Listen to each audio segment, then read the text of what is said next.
Bugun men pensiya olayotgan har bir inson uchun juda muhim bo'lgan mavzuni tushuntirib beraman. Pensionerlar uchun yangi cheklovlar kuchga kirishi, ularning to'liq ro'yxati, kimga ta'sir qilishi, kim xavotir olmasligi kerakligi va eng muhimi, pulingiz, nafaqangiz yoki imtiyozlaringiz bilan muammo chiqmasligi uchun hozirdan nima qilish kerakligi haqida gaplashamiz. Bu ma'lumotni e'tiborsiz qoldirmang. Chunki bitta hujjat yetishmasa, bitta ariza vaqtida topshirilmasa yoki bank kartasi, yashash manzili, ish joyi bo'yicha ma'lumot yangilanmasa, pensiya to'lovi kechikishi, ayrim imtiyozlar vaqtincha to'xtashi yoki qayta tekshiruvga tushishingiz mumkin. Shuning uchun videoni oxirigacha ko'ring. Hoziroq kanalga obuna bo'ling va like bosib qo'ying. Chunki men bu kabi yangiliklarni oddiy tilda, amaliy misollar bilan tushuntirib boraman. Avval pensionerlar uchun ko'p jarayonlar ancha sodda ko'rinardi. Odam pensiya yoshiga yetadi, kerakli hujjatlarni topshiradi. Pensiya tayinlanadi va keyin har oy belgilangan tartibda pulini oladi. Ko'pchilik bir marta rasmiylashtirsam bo'ldi, keyin hech narsa o'zgarmaydi deb o'ylardi. Lekin hozirgi tartiblar asta-sekin raqamlashtirilmoqda. Ma'lumotlar banklar, soliq organlari, mahalla, bandlik, tibbiy komissiyalar va pensiya jamg'armasi bazalari orqali tekshirilmoqda. Asosiy o'zgarish shundaki, endi pensionerning holati doimiy ravishda nazorat qilinadi. Ya'ni odam haqiqatan ham shu manzilda yashayaptimi? U boshqa davlatda uzoq muddat qolib ketmaganmi? Nogironlik bo'yicha pensiya olayotgan bo'lsa, tibbiy qayta ko'rikdan o'tganmi? Boquvchisini yo'qotganlik pensiyasi olayotgan, farzand o'qishni davom ettiryaptimi? Ishlayotgan pensionerning daromadi to'g'ri ko'rsatilganmi? Bank kartasi egasining o'zi tomonidan ishlatilyaptimi yoki yo'qmi? Shularning hammasi muhim bo'lib qoldi. Men bu yerda odamlarni qo'rqitmoqchi emasman. Aksincha, maqsadim shuki, har bir pensioner o'z huquqini bilsin. Cheklovlar nimaga qo'yilayotganini tushunsin va keraksiz muammoga tushib qolmasin. Chunki ko'p hollarda pensiya to'xtatilishi odam huquqsiz qolgani uchun emas, oddiy texnik sabab, hujjatdagi xato. Ma'lumot yangilanmagani yoki belgilangan muddat o'tkazib yuborilgani uchun sodir bo'ladi. Birinchi katta o'zgarish ma'lumotlarni tasdiqlash talabi kuchaydi. Oldin ayrim holatlarda odam yillar davomida bir xil tartibda pensiya olib yuraverardi. Endi esa tizim odamning yashash joyi, oila tarkibi, ish holati, bank hisob raqami, nogironlik muddati, o'qish holati kabi ma'lumotlarni solishtiradi. Agar bir joyda ma'lumot boshqacha, ikkinchi joyda boshqacha chiqsa, to'lov vaqtincha tekshiruvga olinishi mumkin. Masalan, pensioner Toshkent shahrida ro'yxatda turibdi. Lekin aslida 2 yildan beri boshqa viloyatda farzandining uyida yashayapti. Agar u manzilini yangilamagan bo'lsa, xabar eski manzilga borishi, chaqiruv qog'ozi yetib bormasligi. Natijada odam belgilangan tekshiruvga kelmagan hisoblanishi mumkin. Shunday vaziyatda pensiya butunlay bekor bo'lmaydi, lekin to'lov vaqtincha ushlanib qolishi, keyin esa hujjatlarni qayta yig'ishga to'g'ri kelishi mumkin. Ikkinchi o'zgarish bank kartalari va naqd pul olish tartibida ehtiyotkorlik oshmoqda. Pensiya bank kartasiga tushsa, karta pensionerning o'zida bo'lishi kerak, albatta. Ko'pchilik yoshi katta ota-onasining kartasini farzandiga beradi. Farzandi dorisini olib beradi, kommunal to'lovlarni to'laydi. Bu hayotiy holat, lekin muammo shundaki, agar karta doim boshqa odam tomonidan ishlatilsa, pensionerning o'zi puldan foydalana olmayotgani haqida shubha tug'ilishi mumkin. Ayniqsa, pensioner shikoyat qilsa yoki qarindoshlar o'rtasida nizo chiqsa, bank operatsiyalari tekshiruvga sabab bo'ladi. Uchinchi o'zgarish, ishlayotgan pensionerlar bo'yicha ma'lumotlar aniqroq tekshiriladi. Ba'zi pensionerlar pensiya oladi va qo'shimcha ravishda ishlaydi. Bunda qonuniy ishlashning o'zi taqiqlanmagan. Lekin ayrim turdagi ustamalar, kompensatsiyalar yoki ijtimoiy yordamlar daromadga bog'liq bo'lishi mumkin. Agar odam ish haqini yashirsa, norasmiy ishlasa yoki o'zini ishlamayapman deb ko'rsatsa, keyinchalik ortiqcha to'langan summa qaytarilishi talab qilinishi ehtimoli bor. To'rtinchi o'zgarish, nogironlik, boquvchisini yo'qotganlik va boshqa maxsus pensiyalar bo'yicha qayta tasdiqlash talabi jiddiylashmoqda. Yoshga doir pensiyada odatda yosh bir marta belgilanadi. Lekin nogironlik guruhi muddatli bo'lsa, tibbiy ko'rikdan vaqtida o'tish shart. Boquvchisini yo'qotganlik pensiyasida esa talaba o'qishni davom ettirayotganini tasdiqlash kerak bo'ladi.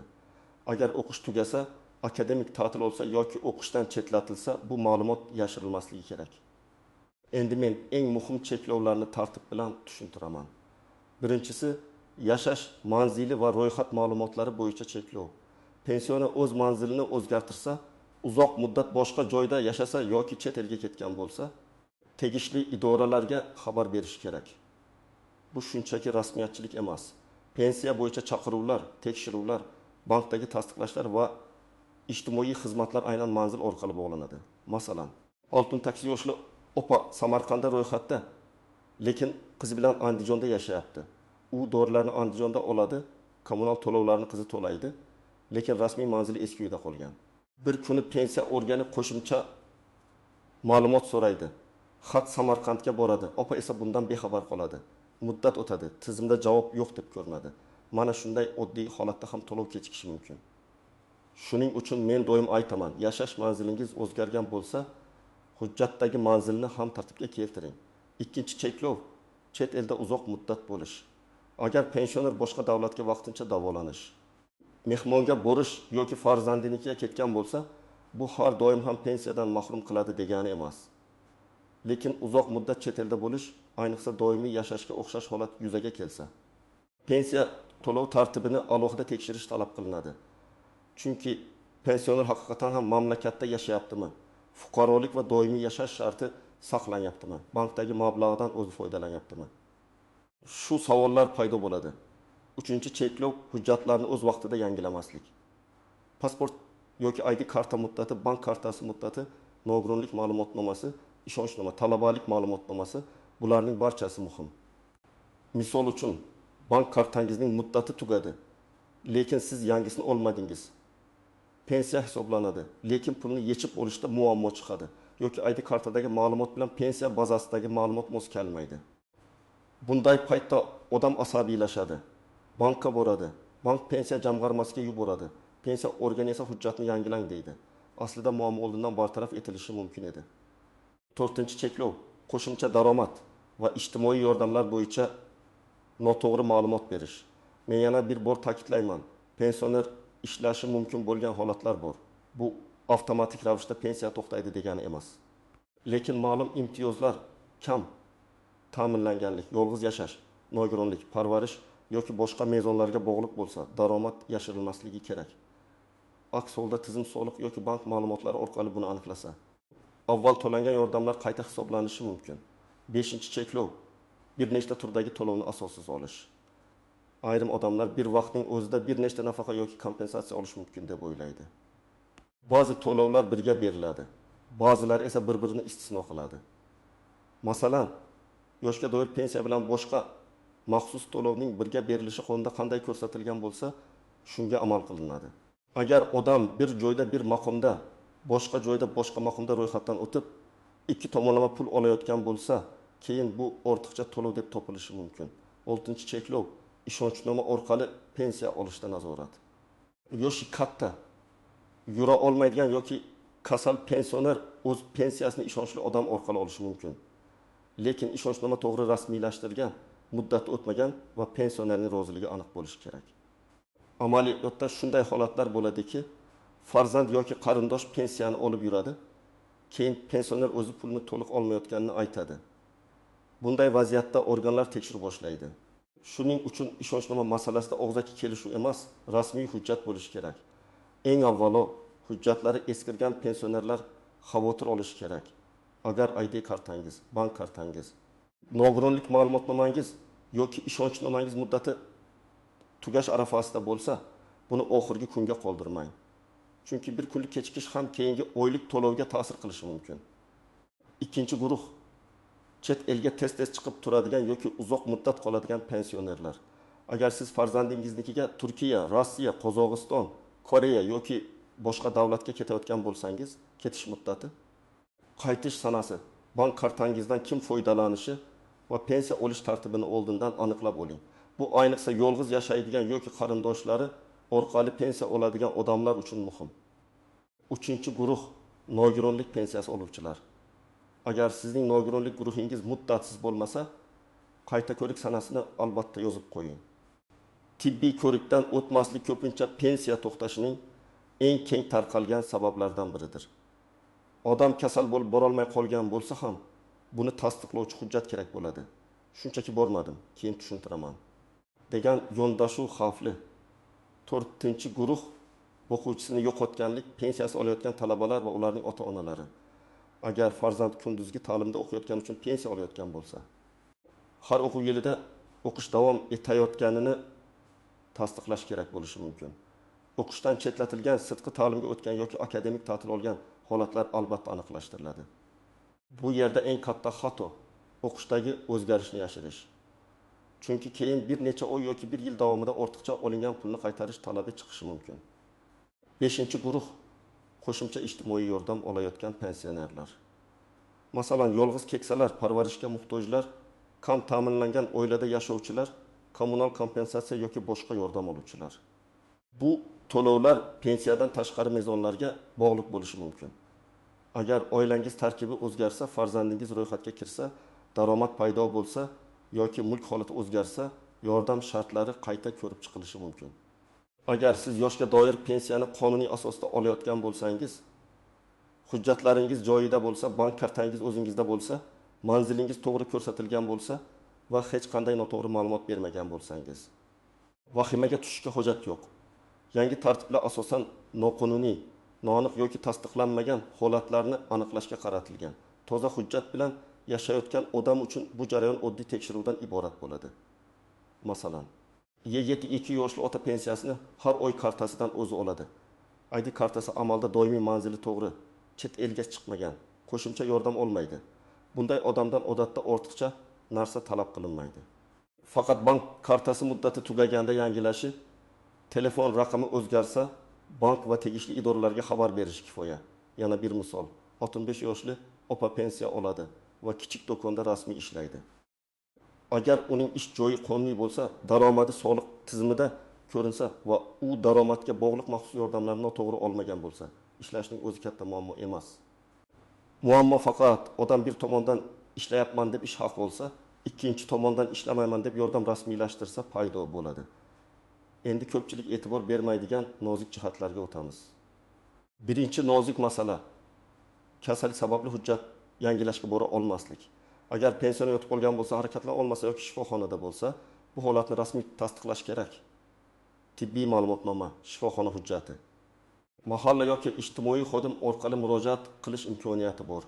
Eng yomoni hech kimga xabar bermaslik. Chunki tizim odamni kelmadi deb ko'radi, lekin nima sababdan kelmaganini bilmaydi. Ikkinchi nozik masala telefon raqami. Hozir ko'p xabarnomalar SMS orqali keladi. Bankdan tasdiqlash kodi, pensiya to'lovi haqida xabar, davlat xizmatlari bo'yicha bildirishnoma telefon raqamiga bog'langan bo'lishi mumkin. Agar raqam farzandingiz nomida bo'lsa yoki eski raqam ishlamayotgan bo'lsa, muhim xabarlarni o'tkazib yuborasiz. Shuning uchun telefon raqamingizni bankda, davlat xizmatlari tizimida va zarur joylarda yangilang. Uchinchi nozik masala qarindoshlar o'rtasidagi kelishmovchiliklar. Amaliyotda shunday bo'ladi. Bir farzand ota-onasining pensiya kartasini olib yuradi, boshqa farzand esa bu pul noto'g'ri sarflanyapti deb shikoyat qiladi. Keyin tekshiruv boshlanadi, bank operatsiyalari ko'riladi, pensionerning o'zi chaqiriladi. Agar pensioner pulini ixtiyoriy bergan bo'lsa ham buni isbotlash qiyinlashadi. Shuning uchun men har doim maslahat beraman. Pensionerning puli pensionerning roziligi bilan imkon qadar uning o'zi nazoratida bo'lsin. 4-nozik masala ortiqcha to'lov. Ba'zan davlat organi xato qilib pul to'lab yuborgan bo'lishi mumkin. Odam esa bu pul menga tushdimi, demak meniki deb o'ylaydi. Lekin keyinchalik xato aniqlansa, ortiqcha to'lovni qaytarish masalasi ko'tariladi. Shuning uchun agar odatdagidan ko'p pul tushsa, darhol bankdan yoki pensiya organidan sababini so'rang. Masalan, siz har oy 1.600.000 so'm olardingiz, birdan 3.200.000 so'm tushdi. Bu 2 oylik yig'ilgan to'lov bo'lishi ham mumkin, xato bo'lishi ham mumkin. Aniqlashtirmasdan sarflab yuborish xavfli. 5-nozik masala imtiyozlar avtomatik beriladi degan noto'g'ri tushuncha. Ayrim imtiyozlar avtomatik aniqlanishi mumkin, lekin hammasi emas. Dorilar sanatoriy yo'llanmasi, kommunal kompensatsiya, parvarish xizmati, yolg'iz keksalar ro'yxati kabi masalalarda ariza, hujjat yoki mahalla orqali tasdiq kerak bo'lishi mumkin. Men ko'p odamdan eshitaman. Menga hech kim aytmadi. Lekin huquqingizni olish uchun O'zingiz ham faol bo'lishingiz kerak.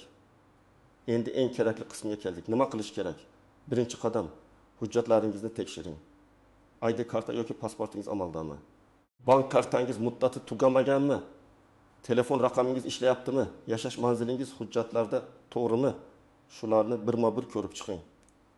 Agar o'zingiz tekshira olmasangiz, ishonchli farzandingiz, nabirangiz yoki mahalladagi mas'ul xodimdan yordam so'rang. Ikkinchi qadam, pensiya turini aniqlang. Siz yoshga doir pensiya olyapsizmi? Nogironlik pensiyasimi? Boquvchisini yo'qotganlik pensiyasimi yoki qo'shimcha ijtimoiy yordam ham bormi? Har birining talabi boshqacha. Yoshga doir pensiyada asosiy masala shaxsiy ma'lumot va bank hisobidir. Nogironlikda tibbiy ko'rik muhim. Boquvchisini yo'qotganlikda o'qish yoki qaramog'idagi shaxs holati muhim. Ijtimoiy yordamda esa daromad, oila tarkibi va yashash sharoiti tekshiriladi. Uchinchi qadam, pensiya bo'limi yoki davlat xizmatlari markaziga murojaat qilishdan qo'rqmang.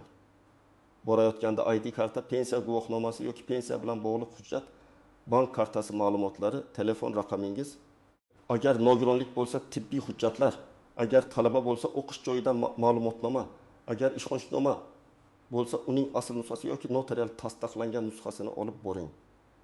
To'rtinchi qadam, yozma ariza qoldirishni o'rganing.